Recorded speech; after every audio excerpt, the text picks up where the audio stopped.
France says it's going to evacuate citizens from Niger beginning today. That's according to the country's foreign ministry. It comes after Niger's military junta overthrew the country's pro-Western president during a coup last week.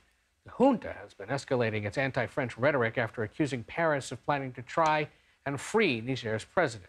For more on this, I want to bring in BBC Africa reporter Chris Ewokor. Thank you for being with us there from Nigeria. The French Foreign Ministry is telling nationals in Niger to bring no more than a small bag as they begin evacuation. Shows you how quickly they're trying to do this. What are some of the concerns as France tries to carry out this evacuation?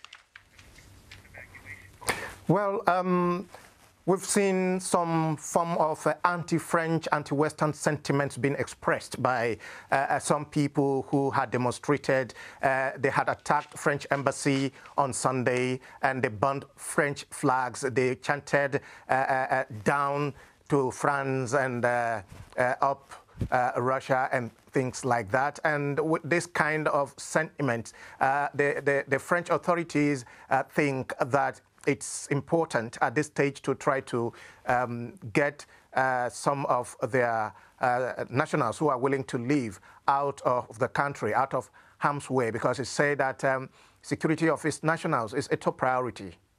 And sort of over the past week or so, there have been kind of concerning developments, right? You have this 15-nation bloc, ECOWAS, I'm not sure if I said the pronunciation properly, that they've, talked about imposing sanctions. They've talked about possibly, militarily intervening if things are not stabilized. And then in response, Burkina Faso and Mali said, well, listen, if that happens, we're going to consider that a declaration of war against us. So things are very sensitive. I think many people around the world would not have been tuned in to what was happening in Niger until just last week. Can you talk about why it's so significant, why the country is significant, particularly when it comes to combating West African extremists?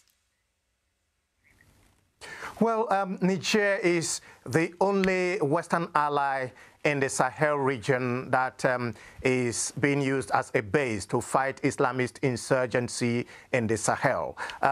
Basically, its neighbors, Mali and Burkina Faso, already having military rulers in their country, have severed ties with the West. So France, for instance, moved its troops away from Mali and brought them to Niger. France has about 1,500 troops right now in Niger. So to this extent, when the members of the Presidential Guard took their president hostage and then announced a coup, it was more like, okay, what do we need to do?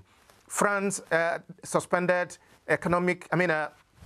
development and security support to Niger, and EU countries also announced the same. The United States has also announced that Niger risks losing hundreds of millions of dollars in aid to that country, including the UK. So what we've seen is that the West Africa Regional Bloc, known as ECOWAS, Economic Community of West African States, met on Sunday and announced strings of measures, including a decision that they would that the Niger coup leaders should reinstate the deposed President Mohamed Bazoum in 7 days, failing which it's willing to use every option available, including the use of force to reinstate the ousted president. And this has not gone well with some of Niger's neighbors, including Mali, Burkina Faso, and Guinea, the three other countries that are currently under military rule.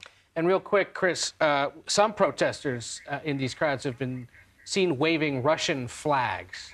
Can you explain why there's concern that this unrest in Niger could actually lead to stronger ties with Russia and to that Wagner mercenary group that, of course, has been doing work in other parts of Africa? Well, it's really not very clear why they're waving the Russian flags. But yeah, we've seen in two demonstrations that people have carried out in Niger. People waved Russian flags. In fact, on Sunday, they burnt French flags in front of the French embassy. People are suggesting that basically it could be a way of bringing in France into the picture. But France, bringing in Russia, I beg your pardon, to the picture. We've seen the head of Wagner group commending the people of Niger and encouraging them over the protest, and they said they want to take their destiny in their hands. But we have also seen the military juntas, leaders of the junta, actually calling on France calling on Russia to come to their aid, especially before the meeting and the announcement decision by the ECOWAS bloc. All right, Chris Ewokor, thank you so much.